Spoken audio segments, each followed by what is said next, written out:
Hi, everyone. Welcome to our December 21st Kiwanis Club meeting. We're really happy to have Representative Barry Fleming with us to give us information about the upcoming legislative session, but it is kind of a bittersweet meeting because normally we would be at the River Room at St. Paul's and we would be enjoying a turkey dinner and some champagne and everything like that. And of course, as on brand for 2020, we're doing things a little bit differently this year to be socially distant. But to keep up with the traditions that we have, we are going to begin with the Pledge of Allegiance. So if everyone can unmute their microphones for a moment, and I will stand and back out of the way so that you can see the flag, and we will say our Pledge of Allegiance. I pledge allegiance to the United States of America and to the republic for which it stands, one one nation, nation, under God, indivisible, with liberty and justice for all. Okay, thank you. If you want to go back to muting your microphones, that would be great. And people are showing up a little late, so I'm trying to admit people while I'm doing this as well. I want to begin with a video from the Charitable Trust. This is combining some of the previous videos and adding a couple more. I will say that the sound goes in and out, so bear with me as I try to keep the volume at a reasonable level here. So let me share my screen.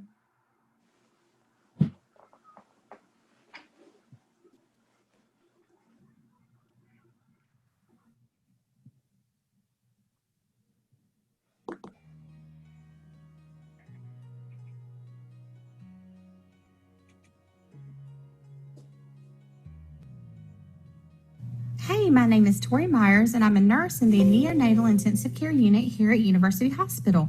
Our staff would like to thank the Kiwanis Club of Augusta for your generous donation. Thank you for making such a huge difference in our tiniest patients' lives.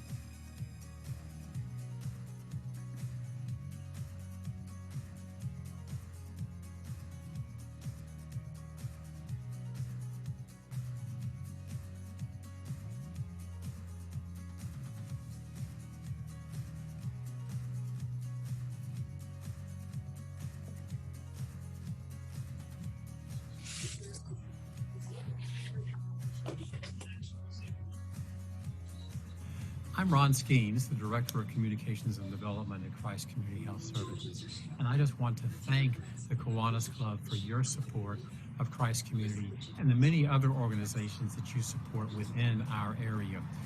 Christ Community provides affordable medical and dental care to families all across the CSRA who do not have insurance. And what a family pays for medical or dental visit without insurance is based on their income. When you're supporting Christ Community Health, you're helping us bridge the gap between what an uninsured family pays on their discount and the cost it actually costs us to provide those services. So you are helping families all across the CSRA get medical and dental care that they could not otherwise afford. And when you're supporting the Kiwanis Trust, you're supporting organizations all across this community who are helping families get the services and the goods that they need. So thank you for your support of Christ Community and the many organizations that you're supporting all across our community and the great work that you're doing at Kiwanis.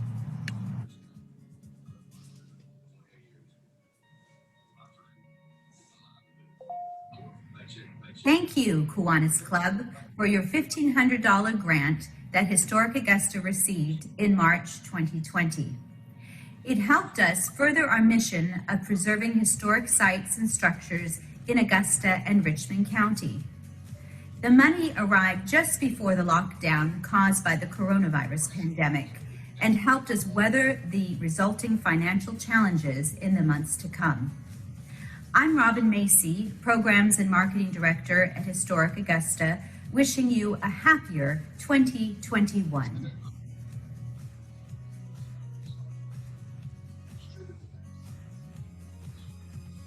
Hi, I'm Christine Collins, President of CSR Humane Society. We're a local no-kill shelter in the Augusta area. We're not affiliated with any national organizations or any government funds, so we depend on the local community to help us. Any donations we take in go directly to the care of the pets, whether it's food or veterinarian care. At any given time, we have about 90 pets in our possession or in our care, and the money goes to food and vet care.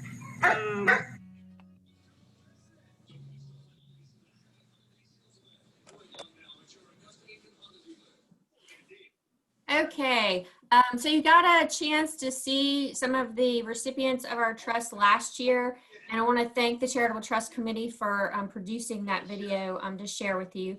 I also want to thank everyone who's donated to the annual campaign so far. There's still time to donate, and I'll be sending out more emails about that. Remember, we're asking for $100 from 100% of our membership. Thus far, 65 members have donated, and 43% have given more than that $100. So if you've already given and you decide you want to be more generous, we'd be happy to take an additional donation. You'll get emails, and the Quan Notes will give you the mailing address or the PayPal address you can use to make your donations. Also want to remind you about the Sam Tyson Scholarship Fund. You can make a donation directly to the Community Foundation of the CSRA for that, and that will be in the Quan Notes as well. I do want to just say that I hope everyone received their Christmas card from the club or the board of directors, and I want to thank the board of directors who all graciously agreed to send out a dozen Christmas cards to our memberships, and thank Jeff Aslin, who coordinated those great Kiwanis of Augusta stickers. Hopefully you got your sticker in your Christmas card and you can put it on your laptop or somewhere where people can see that you belong to our club.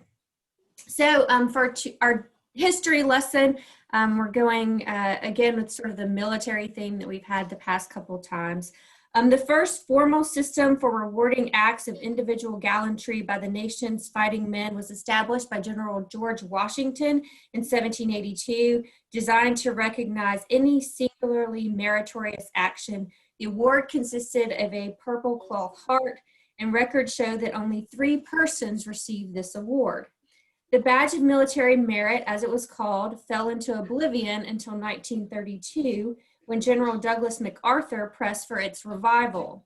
The now familiar Purple Heart was at first an Army award given to those who had been wounded in World War I or who possessed a meritorious service citation certificate.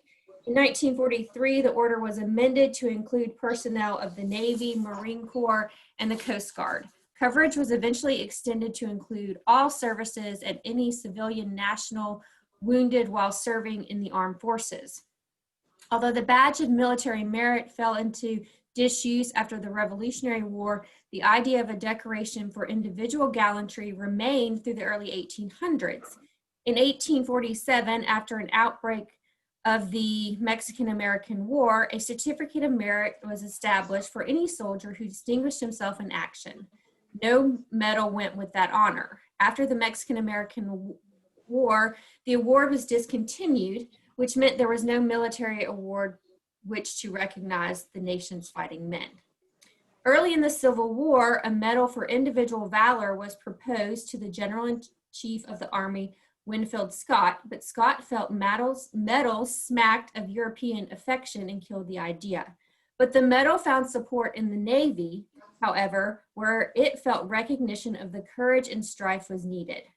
Public Resolution 82, containing a provision for the Navy Medal of Valor, was signed into law by President Abraham Lincoln on December 21st, 1861. The medal was to be bestowed upon such petty officers, seamen, landsmen, and Marines as shall most distinguish themselves with their gallantry and other seaman-like qualities during the present war. Shortly after this, a resolution similar in wording was introduced on behalf of the Army. The measure provided for awarding a Medal of Honor to such non-commissioned officers and privates as shall most distinguish themselves by their gallantry in action and other soldiers-like quality during the present insurrection. Although it was created for the Civil War, Congress made the Medal of Honor a permanent decoration in 1863. So the Medal of Honor was created on this day in history in 1861. Okay, now we are going to move on to our attendance prize. Representative Fleming, I forgot to warn you about this. I need to have you pick a number between 1 and 19. Let's say 19. Okay. That will be Tim McGill. Tim, you have won our attendance prize. I want to thank you for coming to our meeting today. And I want to thank Mark Alberton, who's helped coordinating this for the club. And so he will be mailing you your $15 gift certificate to Toast Wine and Beverage, where you can pick out your own 6-pack or a bottle of wine. And at this point, I'd like to turn our program over to our president-elect. Is that right? I'm going ahead and promoted you, Troy. I'm ready to go ahead and hand over the reins to you. Our president-elect, Troy Lanier, who will introduce our speaker.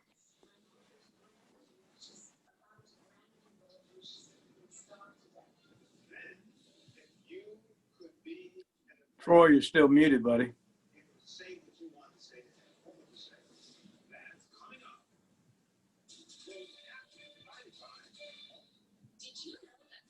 Okay, Troy, we can't hear you. Can you hear me now? We can. Okay. All right.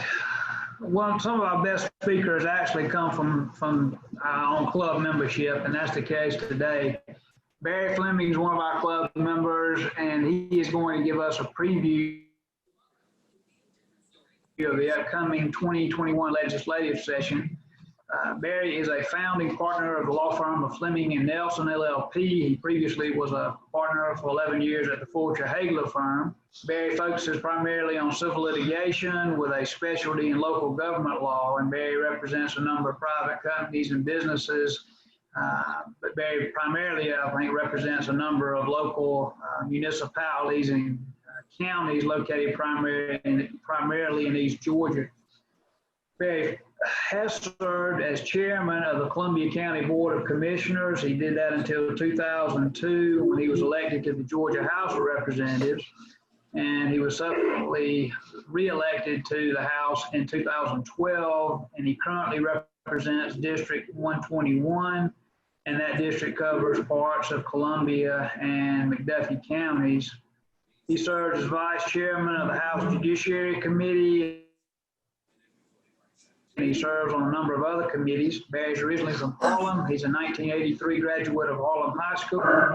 He obtained his undergraduate degree from the University of Georgia in 1988 and his law degree from Georgia in 1994. He and his wife, Paige, have one son, Zach, who is a freshman at Middle Georgia College in Milledgeville. And we're lucky to have Barry with us today to tell us about what's going to happen under the Gold Dome here in a few weeks. Well, Troy, thank y'all for letting me join you today. As we go through this Zoom presentation, I've done some of them, and so as I have difficulty, some of you will understand. But nonetheless, I thought what I would do today is talk about the last election a little bit, just as it relates to some things I may see happening in the next legislative session. Then I'll talk some about the upcoming Georgia General Assembly session for 2021. And then, of course, if you had any questions at the end, I'd be happy to take those. The election that we just had in November was one of the largest turnouts in modern American history. We haven't seen this many people come out to vote in a long time. And in Georgia, it was the same way. It was a huge turnout. It was quite a challenge to manage an election during a time of a pandemic. In some of the topics, I'll mention that we may do some work on next legislative session come directly from that. About the election briefly, though, of course, the top of the ticket for the Republican Party didn't receive as many electoral votes apparently as its challenger.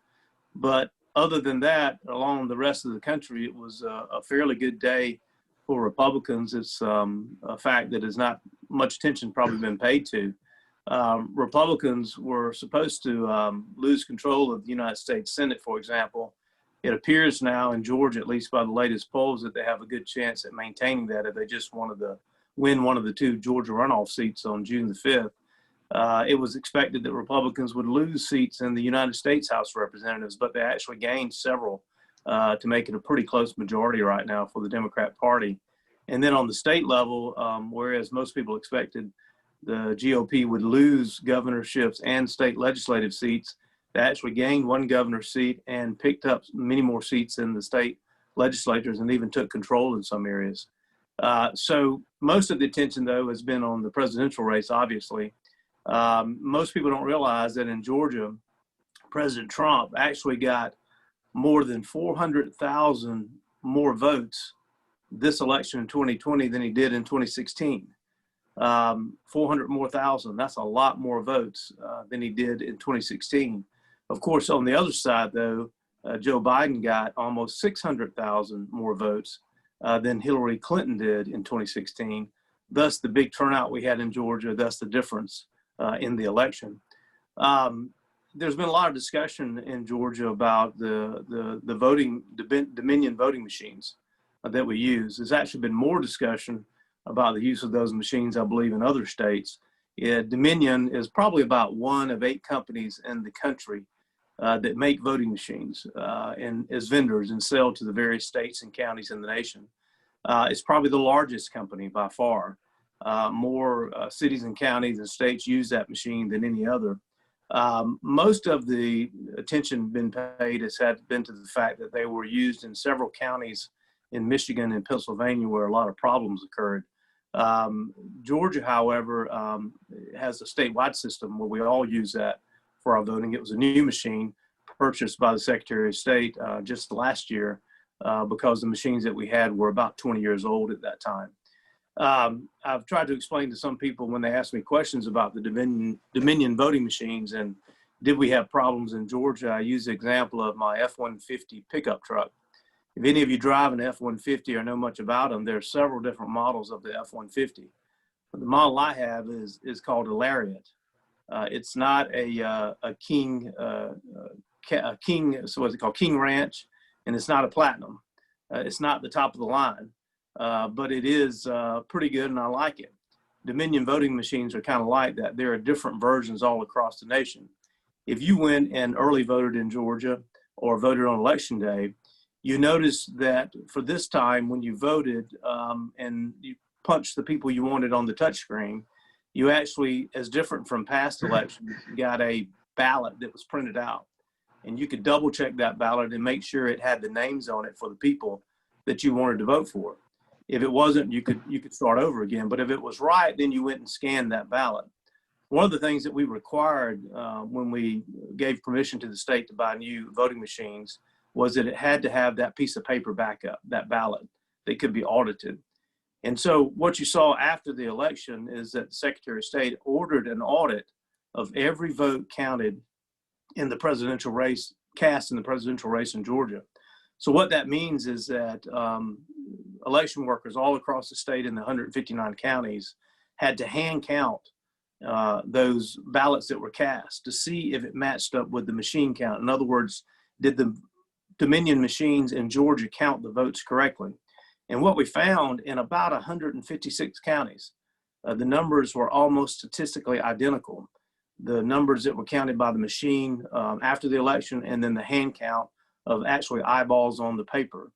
The audit itself, just like when you go buy a can of peas in the grocery store, the can of peas has a barcode on it, and it's not the price you saw on the stand that you bought them out of that is scanned in. It's actually the barcode. Same way with the absentee, the ballot that you got on election day.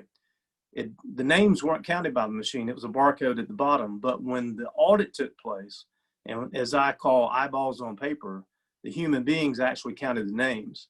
We did find in about 3 counties that there were some problems with human error. For example, up in in Floyd County, Rome, Georgia, there during the counting process, there was a counter that actually broke down, and they had to bring in a new one, a spare one. And they set aside about 3,000 ballots intending to count them later, and they forgot about that. And when they did the audit, they figured out the numbers weren't right, and they found those 3,000 ballots and they counted them. Didn't change the outcome of any of the races. And they had a couple of the smaller human error problems in the counties, but the bottom line was the Dominion voting machine count and the hand count matched up together to be the same. So probably the area that I think the General Assembly will focus on in the next legislative session will not be the voting machines, because those were proven for the most part to be correct. We think that it will be the absentee ballots because that is where we think we saw most of the problems in Georgia. We used to have a system in Georgia of absentee ballots and have for many years, and we would see anywhere from 2 to 3 to maybe 4% in a big election, people vote by absentee ballots.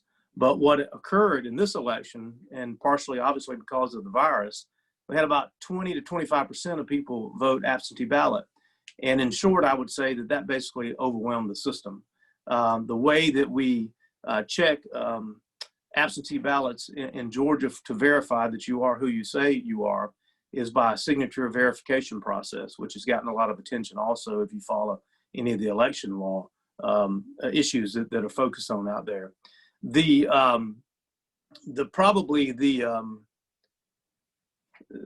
thing that we have realized is that when we have a single digit participation in absentee ballots, the system probably works better. When you go to the polls, whether it be early voting or day of, and you show your ID, that's probably the most secure method of voting.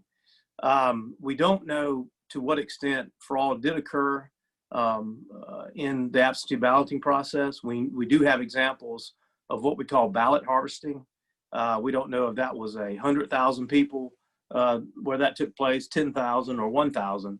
But the idea is that you knock on somebody's door, and we have people that are willing to testify and talk about this, and say to them, have you, Troy Lanier, let's take Troy, let's say Troy voted absentee. They would say, Mr. Lanier, have you voted yet? And Troy is a voter, but he not a very, excited one. He says, yeah, it's back there on my desk somewhere. Well, if you want to go ahead and vote it, we'll take it for you and turn it in for you. And we wonder if sometimes they said, well, if you hadn't have voted it, we'll vote it for you, or some version of that. We know that happened in Georgia. That's illegal. We just don't know how many times that happened. Therefore, the focus of the legislature probably will be to try to cut down on that absentee balloting in Georgia and get it back to where it was previously at about single digits. And here's how I think that'll happen in the next legislative session. If you voted in South Carolina, which some of you might have, you would have noticed that when you asked for an absentee ballot, you had to say and give an excuse. That's what the rule used to be in Georgia. You needed an excuse to vote absentee, over 75 possibly, sick, out of the country. So I think in Georgia, one thing you'll see is us move to the South Carolina rule where you need an excuse to vote absentee. The other thing that I think you might see in the next legislation is something that I call the Alabama rule. And that is, in Alabama, if you want to vote absentee ballot, you actually have to send in a copy of your photo ID with the absentee ballot request. That procedure has gone all the way up to the 11th Circuit Court of Appeals and been upheld as being fine to carry out. So I think we hope that if those two things happen in Georgia, you'll see us turn back to the system that we had that worked fine for a long time without near as many problems, and that is people voting in person, whether it be early voting or day of the election. Now, as far as the fact that we have a January the 5th runoff, there have been some changes made since the last election to try to make that one run a little more smoothly.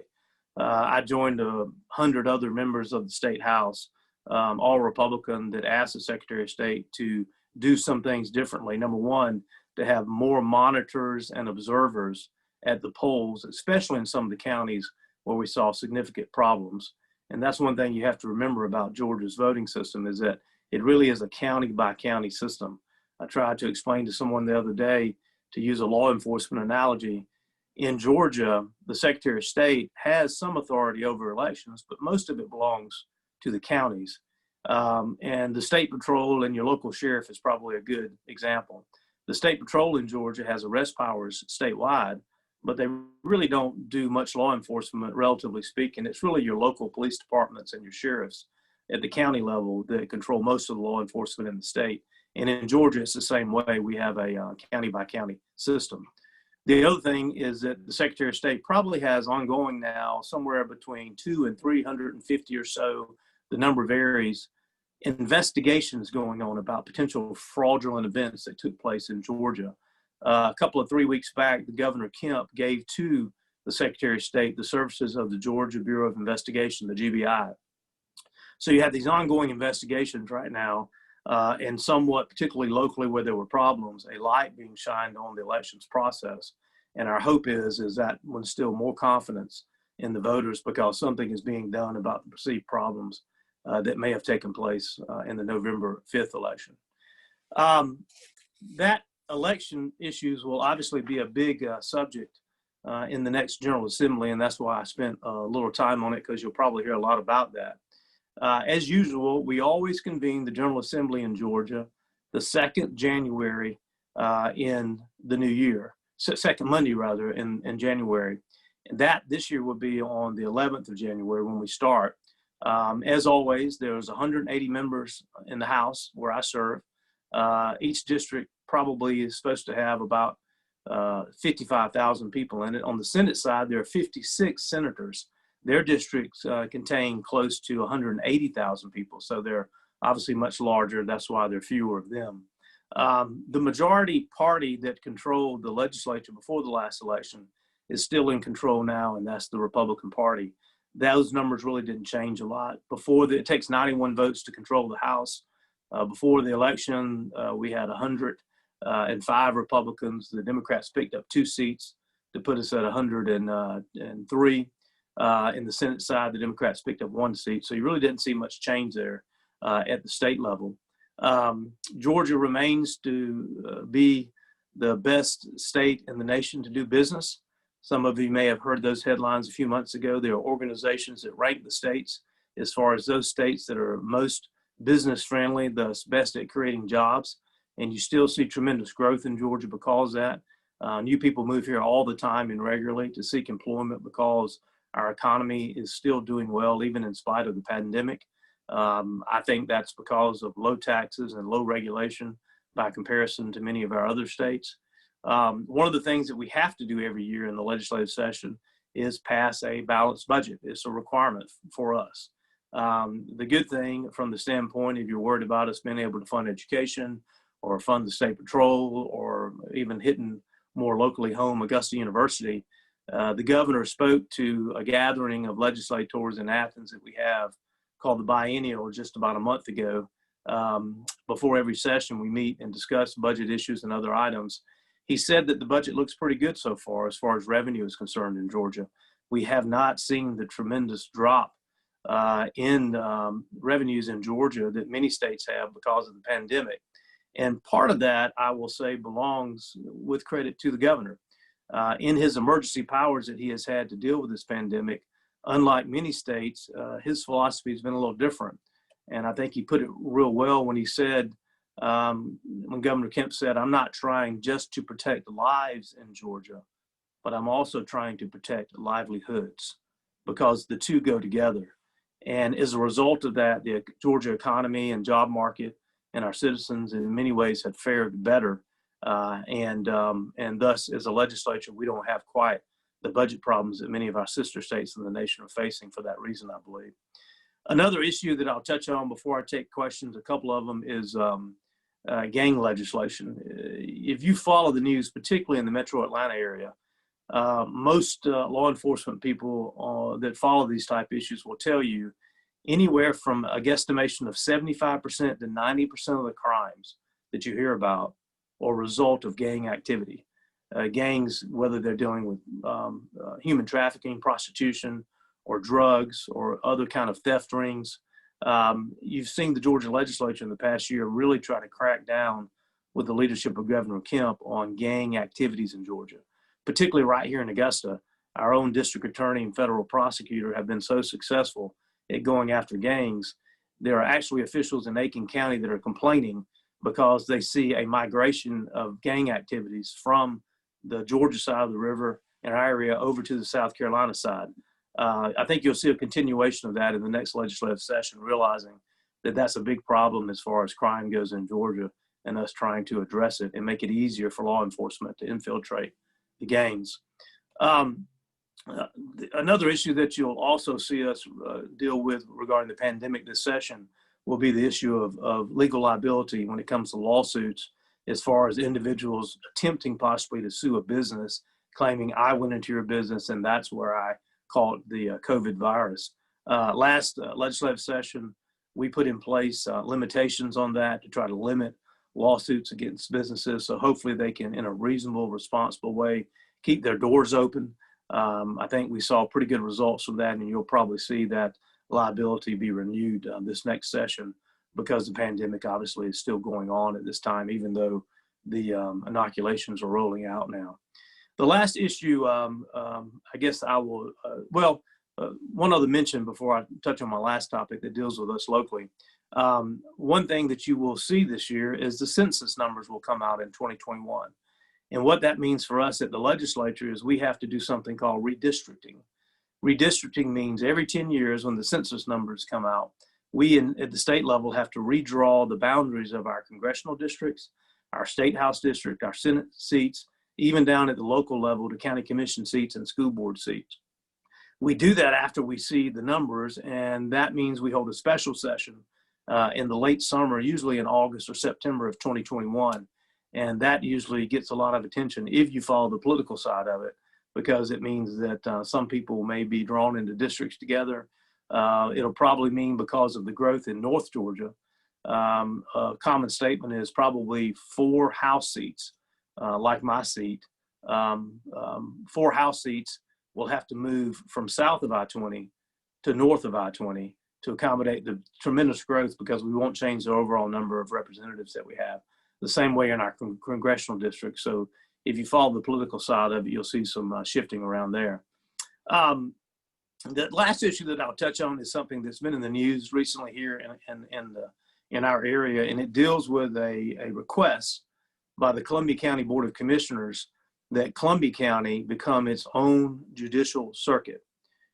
What a judicial circuit is, for those of you not involved in the practice of law or other such issues, in Georgia, we elect our district attorneys and we elect our judges at the state court level.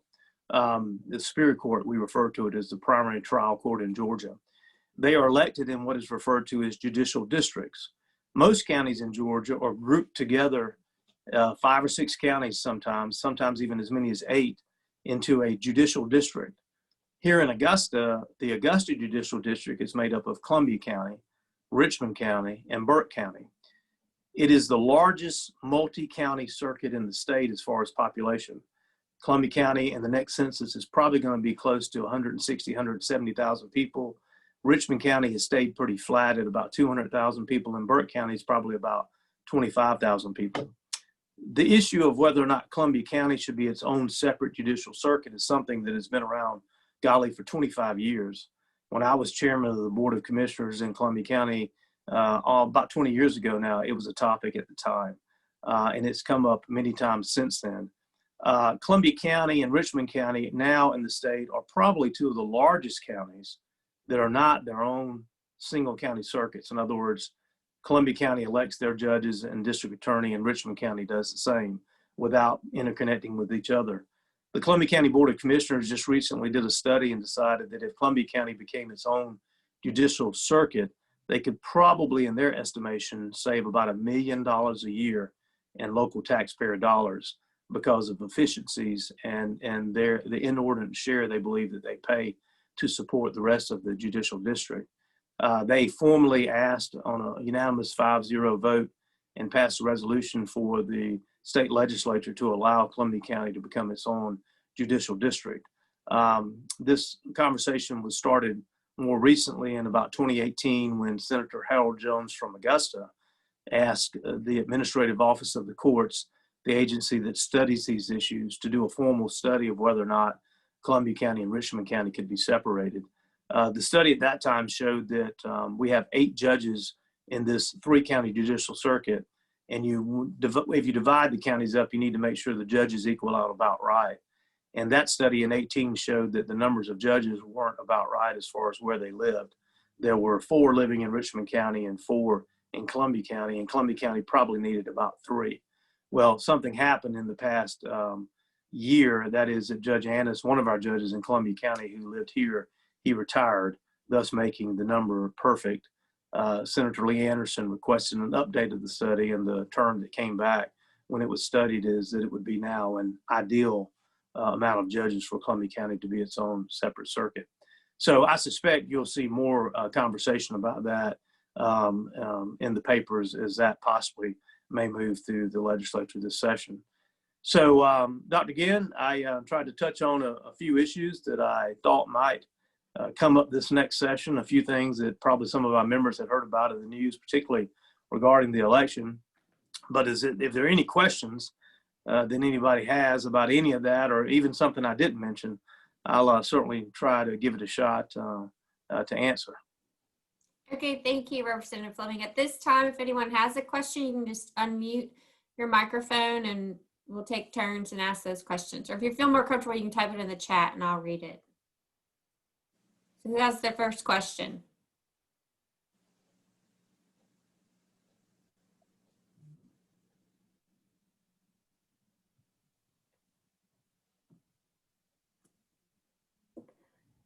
Barry.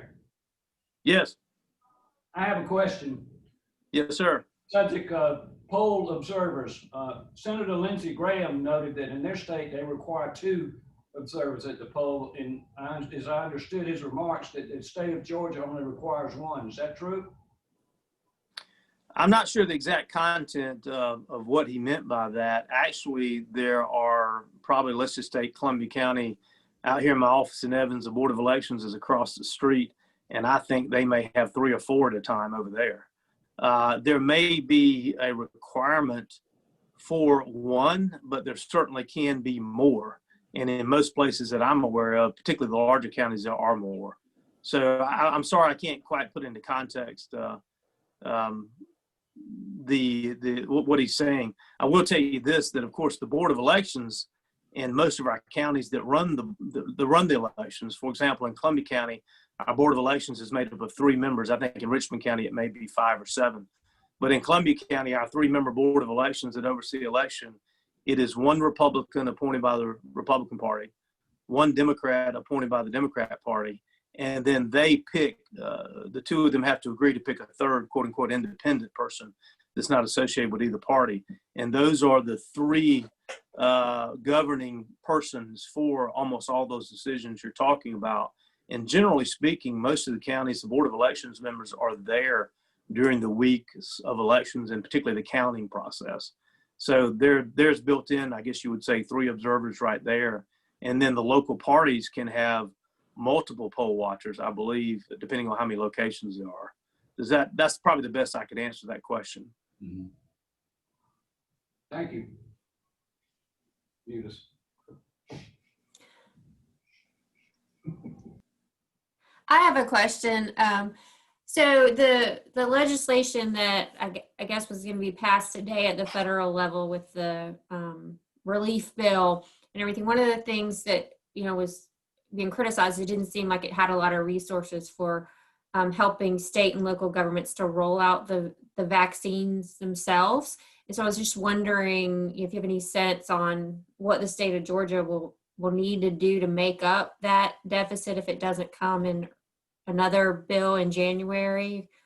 Sort of what are the challenges at the state level to this, and sort of what can we expect with a rollout?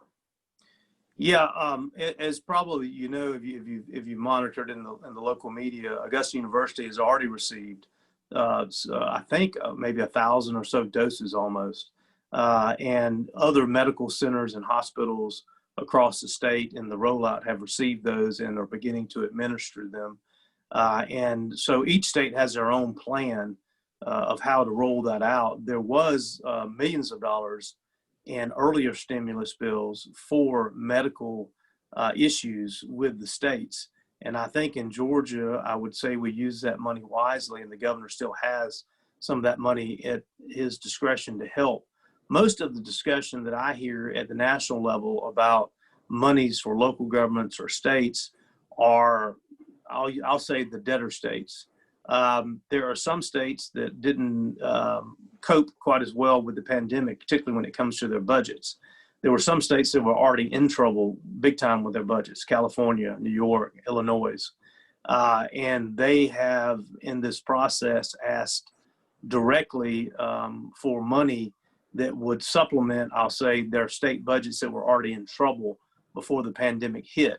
And I think there has been a reluctance, particularly on the part of the Senate, to, I think, use one senator's words, now to write a blank check to the states that weren't managing themselves well and have not managed themselves well during this pandemic. And so, although there are targeted monies for hospitals and education and other things that states have to pay for, the unlimited use by the state and local governments to use the money with a very, I guess you would say, loose purse strings is not there. And I think, once again, that was one of the big arguments going on. The Senate in Washington, D.C. wanted some of that COVID liability protection that I talked about, that we did pass some at the state level. And the House wanted more money that would have been with no strings attached for the local governments and states to use. And I think both of those, for the most part, got left out of this last COVID package, as best I can tell, as a compromise for something that the two parties could agree upon. Great, thanks. Who else has a question? Anthony, speak. Okay. Hi, I'm Anthony Ewell, and my wife Ann is shown on the screen. My question is this: one of your colleagues, Jody Heiss, who I believe comes from Ware County in Georgia. He lives in Greene County. Oh, okay, well. Or Madison 1. Okay, well, he reported that they had run 200 ballots, 100 for Biden and 100 for Trump. And the Dominion counting system gave 113% of the votes to Biden and 87% of the votes to Trump. How has that issue been resolved? Did he comment, Ms. Ewell, whether that issue happened in Georgia or Michigan or Pennsylvania? Ware County, Georgia. Ware County, Georgia. Down south. I remember vaguely about a month ago, or maybe 3 or 4 weeks ago, there being an issue in Ware County. To be honest with you, I cannot remember the details of it. I do not remember the specifics of that. So I can tell you this: the issues that have lingered, we as legislators have continued to hear about. That one down in Ware County, I have not heard anything about it in about 3 weeks. So I suspect it was resolved in such a way that no longer was it an issue that someone thought had been a problem. In Ware County, I do know Ware County is one of the counties where they did what I'll call earlier eyeball to paper audit. They just didn't look at how the machine counted the votes in Ware County. They looked at, for the presidential race, what it actually said on the piece of paper that you printed out when you voted and was scanned in. And I think Ware County was one of the counties that matched up almost statistically perfect as far as the audit of eyeballs on paper versus the machine count. So I suspect that whatever issue that was, it was resolved. Okay, well, in Richmond County, for example, when you say eyeballs on paper, when we did vote, we got out a QR code where we couldn't really verify any of the information that was on the ballot. So again, my question is that Dominion Systems has a history, shall we say, of problems with respect to counting, since it uses decimal numbers as opposed to integer numbers for vote counts. So, I mean, how do you do eyeballs on paper when you get a QR code out from the balloting device? I mean, I'm very uncomfortable about the fact that I could not verify on the ballot what candidates I chose. So you could verify on the ballot because their names were written there. What your question goes to is the fact, just like, well, the ballot I printed out had Trump on it, and it had Purdue on it, and it had the other names that I voted for on it. I even voted for myself. I had my name on it. But what you're talking about at the bottom, when the machine counts the vote, the scanner, it's just like the can of peas I mentioned when you buy in Kroger. You may see that the price on the shelf is $1.39, but when you scan it, the machine is not looking at numbers, it's looking at a barcode that represents those numbers. And I think that's what you mean when you get your own ballot. You may see the names, but you know the machine is going to count the barcode. So the question comes up, how do you know the machine counted the barcode correctly? That's where the audit comes in that I was talking about. And when I say eyeballs on paper, at that point, I'm not talking about yours. I'm talking about the workers that were actually counting what it said on the paper. And let's just use even numbers. There was 100 votes in Columbia County for Joe Biden, and there were 200 votes for Trump. And they actually counted the names on the paper, not the barcode. And when we did that in our 159 counties, in about 157 counties, statistically almost identical were the machine counts and when the people actually looked at the names and counted them that way. And in the presidential race, in the 3 counties where there were problems with that, they found human error, and that's the example that I mentioned earlier in Rome, Floyd County. So what has happened through that is that my confidence in the machines, because we do that audit and actually look at the names on the paper and count that, the problem I think that we have is not going to be the Dominion machine, which, by the way, as I mentioned, could be very well a different version in Michigan. Michigan, I think, and Pennsylvania are county by county systems. They don't all use the same machines, whether it be Dominion, Harris, or EIS, or some other company. They actually can be an older version that doesn't have the paper backup that I'm talking about. So anyway, that's the best I could report to you on that. All right, thank you. Well, Yes, I sir. would like to add to that, Ann Ewell. I will agree with my husband on that November 3rd election. The paper that came out of the machine just had the QR code, no names. But we've been and done the early voting for the January 5th or 6th election, and it did have the names printed out under the barcode. That was a change from the November 3rd election. Well, and if the ballot that you printed out in Richmond County, I assume for the November 3rd election, didn't have the names of the people that voted on it, you're the only person I know that couldn't see the names on the paper. Well, Anthony had pointed it out to me as soon as we got the paper when we were going to go turn it in to, put it through the thing that would register the vote, and we looked at them, and it didn't. I don't know why not. That's an oddity that I haven't heard anybody else say during the election process. You stumped me on that one. Okay. Well, we accept you don't know. That's acceptable. Thank you. Thank you. Okay, do we have any other questions? Hey, Barry, this is Tim McGill. What was the explanation for the Fulton County suitcase issue, or is that under investigation? I think it is under investigation, Tim, but I can tell you some of the things that I've learned about it because I've tried to find out answers myself, as I have with all these issues that have come up. What Tim is referring to is that there was a videotape inside the State Farm Arena that showed some actions on election night that have been called into question by some of the workers there. And one of the things called into question was, quote unquote, suitcases that were underneath the table that were pulled out at a certain time in the night and then ballots taken out and counted. Now, when I ask questions about those suitcases, those things that look like suitcases are actually the official containers that the poll workers are supposed to put absentee ballots in. So really what was described as a suitcase nationally on TV was actually the ballot container they used in Columbia County and Richmond County and Telfair County and every other county you can think of. Those were the proper containers. The other thing is that when they brought those ballots into the rooms to be scanned, of course, they came from other locations to the scanning room. They did stack those up in many places. And in this, there were some over in the corner. There were some stacked underneath tables, so they weren't in the walkways. You know, I was not there firsthand. I did not see and talk to the people firsthand to get these answers. These are reports that have been given to us after it has been looked into. And so the explanation given is that what you actually saw in that video was someone taking what was described as a suitcase out from under the table, was someone removing a proper absentee ballot container and taking them out and counting them like they were supposed to. Thank you. Okay, any other questions?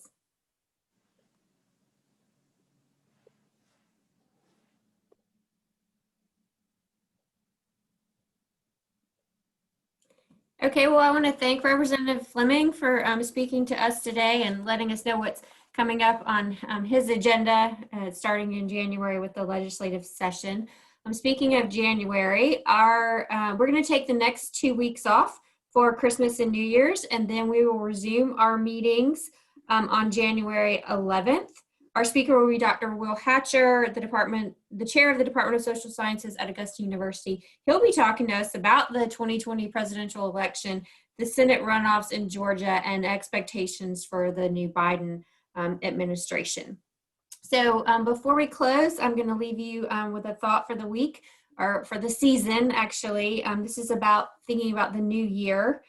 Let us enter the new year cheerfully. Let us resolve to look on the bright side, to make the best of whatever may befall, to maintain faith that we are doing the right thing and that will ultimately bring victory. I did also want to, in the end of the year, close out with a joke in honor of our past president, Jeff Asselin. This is my shout out to you, Jeff. So this is a holiday joke. And for those of us who try to exercise, this may hit home. It does for me. A gingerbread man went to the doctor complaining of a sore knee. The doctor asked him, "Have you tried icing it?" Get it? No. Okay, Jeff, I tried. Okay, everyone, have a Merry Christmas. Yeah, all right, now laughing. I like it. Okay, good. Y'all have a Merry Christmas. Be safe. Merry Christmas. And we'll see everyone back in the new year. Thanks again, Barry. Thank you. Bye. The 11th.